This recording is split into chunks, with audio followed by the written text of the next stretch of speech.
Hello students, कैसे हैं आप लोग और कैसी चल रही है आप लोगों की तैयारी। आई होप कि आप सभी अच्छे होंगे और आपकी तैयारी भी बहुत ही अच्छे से चल रही होगी। माई सेल्फ शुभम गोस्वामी आप सभी की तैयारी को और भी बेटर बनाने के लिए मैं आपके लिए एक बार फिर से लेकर आया हूं क्लास 12 फिजिक्स का एक मोस्ट इंपॉर्टेंट वीडियो।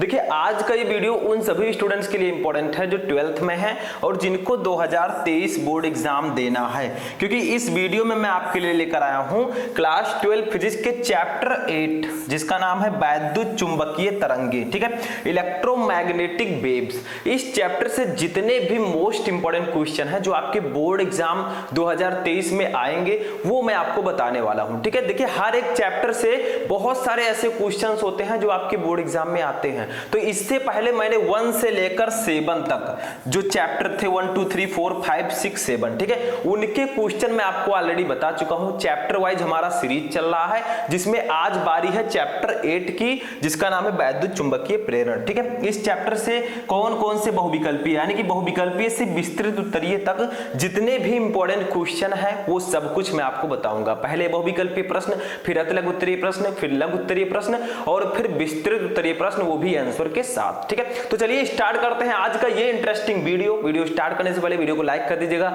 चैनल पर नए चैनल को सब्सक्राइब कर लीजिएगा ताकि सभी वीडियो आपको टाइम से मिलते रहे। चलिए फर्स्ट क्वेश्चन देखते हैं, क्वेश्चन नंबर 1। ठीक है, देखिए क्या है, सबसे पहले हम देखेंगे कि जो हमारा 12th फिजिक्स का चैप्टर 8 है वैद्युत चुंबकीय तरंगे। ठीक है, इससे कौन कौन से ऑब्जेक्टिव क्वेश्चंस इंपॉर्टेंट हैं जो आपके बोर्ड एग्जाम में आ सकते हैं। सबसे पहला क्वेश्चन देखिए क्या है, विद्युत चुंबकीय तरंगों की प्रकृति होती है, यानी कि जो विद्युत चुंबकीय तरंगे होती हैं इलेक्ट्रोमैग्नेटिक वेव, उनकी प्रकृति कैसी होती है, उनका नेचर कैसा होता है, ये आपको पहले जानना है। ठीक है, तो फर्स्ट है अनुप्रस्थ, सेकंड है अनुदैर्ध्य, थर्ड है अनुप्रस्थ और अनुदैर्ध्य और फोर्थ है उपयुक्त में से कोई नहीं। ठीक है, तो देखिए जो विद्युत चुंबकीय तरंगे होती हैं इनकी जो प्रकृति होती है वो अनुप्रस्थ होती है, तो ऑप्शन नंबर फर्स्ट इनका राइट होगा। ठीक है, तो ऐसे ही आपको क्वेश्चन दिए जाएंगे, आपको सही आंसर चूज करके लिखना होगा। ठीक है, तो बहुत ही सिंपल सा है, इसको नोट कर लीजिए। फर्स्ट क्वेश्चन समझ में आ गया कि जो विद्युत चुंबकीय तरंगे होती हैं इलेक्ट्रोमैग्नेटिक वेव, उनकी जो प्रकृति होती है वो अनुप्रस्थ होती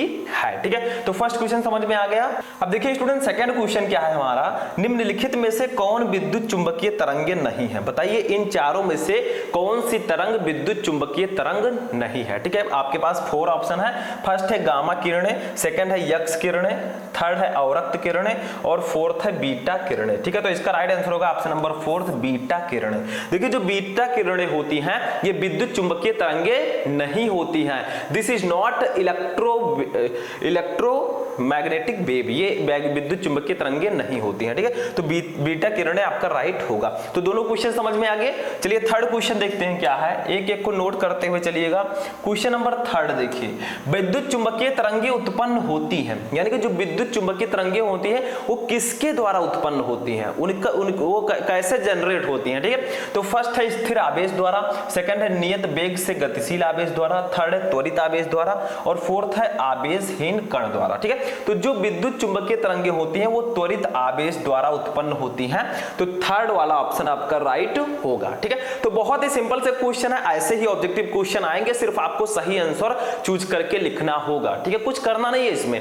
तो क्वेश्चन नंबर 4 देखिए, क्वेश्चन नंबर 4 क्या है, देखिए चैप्टर वाइज अगर आप क्वेश्चन पढ़ेंगे तभी आप फिजिक्स में 90% प्लस मार्क लेकर आएंगे, क्योंकि चैप्टर वाइज अगर आपको क्वेश्चन नहीं पता होगा कि इस चैप्टर में कौन सा क्वेश्चन इंपॉर्टेंट है, किस चैप्टर में कौन सा है, तब तक आप कुछ नहीं कर पाएंगे। इसीलिए मैंने चैप्टर वाइज का सीरीज स्टार्ट किया है ताकि आप लोग जान सके कि हर एक चैप्टर में कौन कौन से क्वेश्चन इंपॉर्टेंट हैं। ठीक है, तो इन सबको आप लोग सीरीज जाकर प्लेलिस्ट में देख सकते हैं, प्लेलिस्ट में जाइए, आप एक एक चैप्टर को देखते हुए चलिए। ठीक है, क्वेश्चन नंबर 4 देखिए, सबसे अधिक आवृत्ति की तरंग है, बताइए इनमें से कौन सी तरंग है जिसकी आवृत्ति सबसे अधिक है, फ्रीक्वेंसी उसकी मैक्सिमम है। ठीक है, तो फर्स्ट है पराबैंगनी तरंगे, सेकंड है गामा तरंगे, थर्ड है दृश्य प्रकाश तरंगे और फोर्थ है रेडियो तरंगे। तो इसका राइट आंसर होगा ऑप्शन नंबर 2 गामा तरंगे। ठीक है, इनमें से जो गामा तरंगे हैं इनकी आवृत्ति सबसे अधिक होती है, यानी कि ये सबसे अधिक आवृत्ति वाली तरंग है।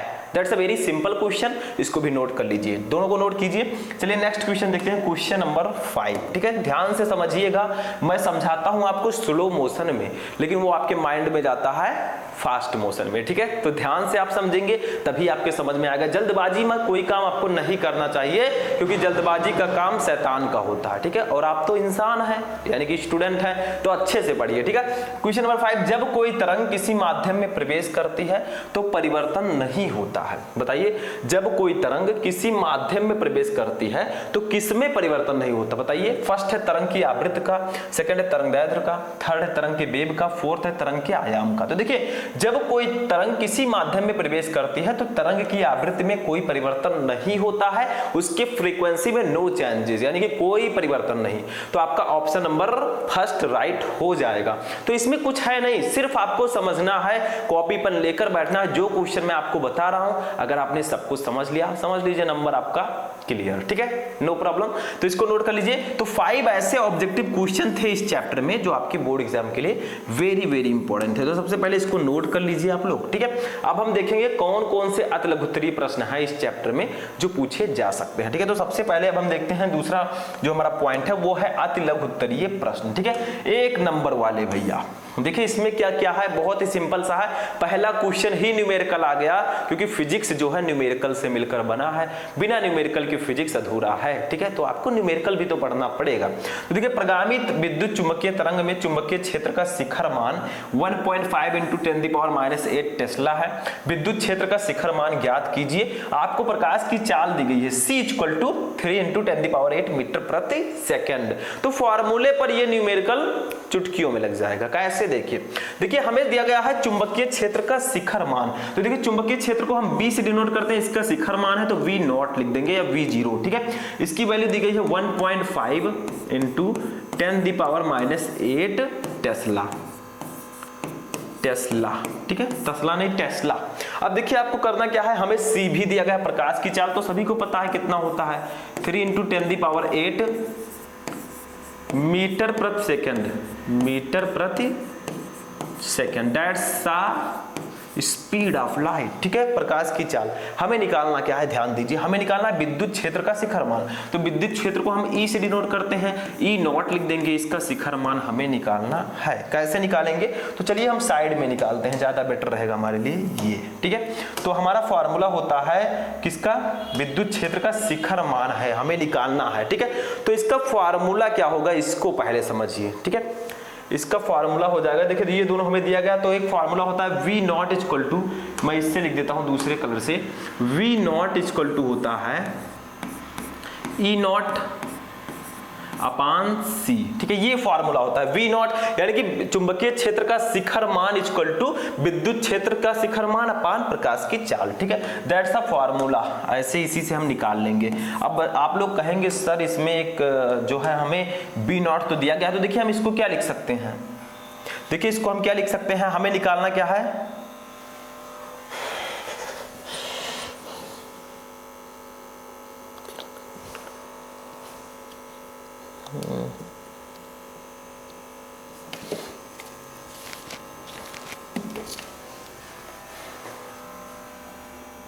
तो देखिए स्टूडेंट, यहां पर हमें निकालना है E0, ठीक है। हमें क्या निकालना है, E0 निकालना है। तो हम जब E0 = क्या लिख सकते हैं इसको, E0 = देखिए V0 का C से गुणा हो जाएगा, क्योंकि इधर C भाग में इधर जाए तो गुणा हो जाएगा, ठीक है। तो V0 × C, ठीक है, बस इसी पर रख दीजिए तो हमारा E0 निकल आएगा। E0 = हमारा हो जाएगा, देखिए V0 की वैल्यू कितनी है, 1.5 × 10⁻8, ठीक है, इंटू C की वैल्यू कितनी है, 3 × 10⁸, ठीक है, ये हमारी वैल्यू है।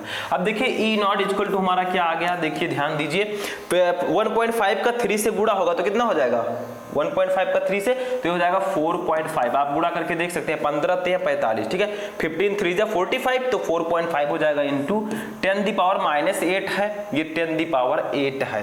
तो देखिए -8 में से 8 जाएगा तो कितना बचेगा, 10�0, ठीक है। देखिए 8 में से 8 चला जाएगा तो 10⁸ 0 बचेगा।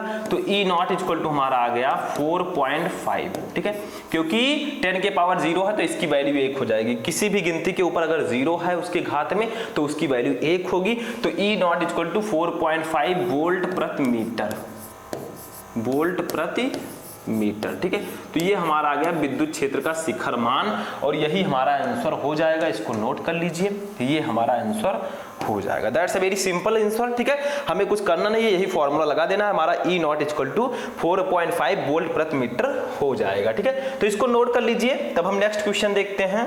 नोट हो गया स्टूडेंट, चलिए नेक्स्ट क्वेश्चन देखते हैं। क्वेश्चन नंबर 2 क्या है? ठीक है, देखिए ध्यान दीजिएगा, क्वेश्चन नंबर 2 में क्या है, बहुत ही सिंपल सा क्वेश्चन है। विद्युत चुंबकीय तरंगों का स्रोत है, यानी कि विद्युत चुंबकीय तरंगों का स्रोत क्या है? तो अभी मैंने आपको बताया था विद्युत चुंबकीय तरंगे जो है वो त्वरित आवेश द्वारा उत्पन्न होती है। तो इसका स्रोत क्या होगा? स्रोत का मतलब जिससे वो उत्पन्न होती हो, स्रोत। ठीक है, जैसे हम विटामिन सी का स्रोत क्या है? ठीक है, आंवला हो गया या फिर नींबू हो गया। ठीक है, वो मतलब उसी से वो मिलता है। ऐसे ही यहां पर है विद्युत चुंबकीय तरंगे किससे उत्पन्न होती है? तो सिंपल सा है, वो विद्युत आवेश द्वारा उत्पन्न होती है। तो विद्युत चुंबकीय तरंगों का जो स्रोत है वो है विद्युत आवेश। ठीक है, विद्युत आवेश, तो ये हमारा आंसर हो जाएगा। ठीक है, तो विद्युत चुंबकीय तरंगों का स्रोत क्या है? विद्युत आवेश है, यानी कि विद्युत आवेश के द्वारा ही विद्युत चुंबकीय तरंगे उत्पन्न होती हैं। That's a very simple answer, तो इसको भी नोट कर लीजिए। ठीक है, चलिए नेक्स्ट क्वेश्चन देखते हैं क्या है। Question number 3। ठीक है, क्वेश्चन नंबर 3 क्या है? वैद्युत चुंबकीय स्पेक्ट्रम में सबसे बड़ी तथा सबसे छोटी तरंगदैर्घ्य की तरंगों के नाम बताइए। यानी कि वैद्युत चुंबकीय स्पेक्ट्रम में सबसे बड़ी तरंग कौन सी है और सबसे छोटी तरंग कौन सी है, आपको नाम बताना है। ठीक है, तो देखिए सबसे बड़ी तरंग, देखिए वैद्युत चुंबकीय स्पेक्ट्रम में सबसे बड़ी तथा सबसे छोटी तरंगदैर्घ्य की तरंगों का नाम बताइए। यानी कि आपको बताना है सबसे बड़ी तरंगदैर्घ्य की तरंग कौन सी है और सबसे छोटी तरंगदैर्घ्य की तरंग कौन सी है। ठीक है, तो सबसे बड़ी तरंगदैर्घ्य की तरंग जो हमारी है, सबसे बड़ी तरंगदैर्घ्य की तरंग, ठीक है, की तरंग जो है वो कौन सी तरंगे हैं? रेडियो तरंगे। तो इसको मैं दूसरे कलर से लिख देता हूं, या चलिए इसी से लिखता हूं, रेडियो तरंगे, रेडियो तरंगे। ठीक है, ये सबसे बड़ी तरंगदैर्घ्य की तरंग है। अब दूसरी बात, सबसे छोटी तरंगदैर्घ्य की तरंग क्या है? तो यहां पर लिखेंगे सबसे छोटी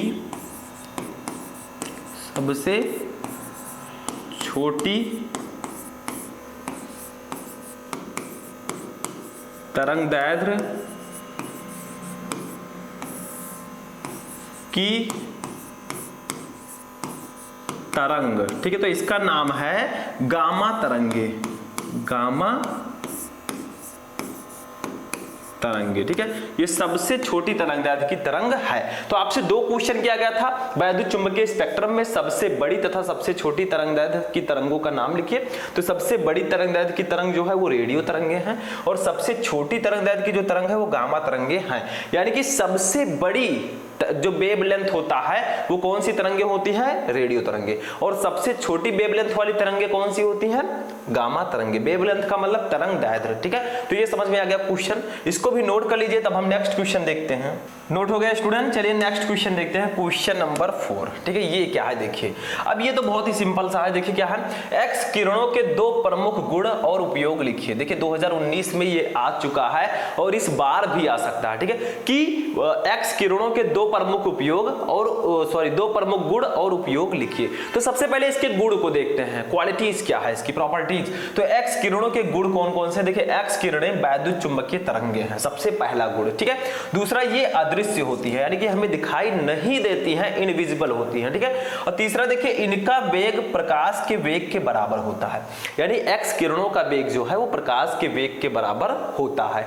चौथा देखिए ये फोटोग्राफिक प्लेट को प्रभावित करती है। तो 4 गुण मैंने आपको बता दिया, आपको 2 ही लिखना था। अब अगर 2 आएगा, चाहे 3 आएगा, 4 आएगा, आप आसानी से लिख देंगे। चारों गुण, पहला है एक्स किरणें विद्युत चुंबकीय तरंगे हैं, दूसरा है ये अदृश्य होती हैं, तीसरा है इनका वेग प्रकाश के वेग के बराबर होता है, और चौथा ये फोटोग्राफिक प्लेट को प्रभावित करती है। ठीक है, तो ये इसकी क्वालिटीज है। अभी हमें उपयोग लिखना है कि इसके उपयोग कौन कौन से हैं। तो देखिए उपयोग देखते हैं क्या क्या है इसका यूजेस कहाँ कहाँ होता है, तो देखिए उपयोग में क्या होता है, हीरो की जांच परख में, यानी कि विद्युत चुंबकीय जो आपकी एक्स किरणें होती हैं इनको हम हीरो की जांच परख में इनका उपयोग करते हैं। भारी गार्डर में दरार या वायु के बुलबुले का पता लगाने में हम करते हैं इसका उपयोग।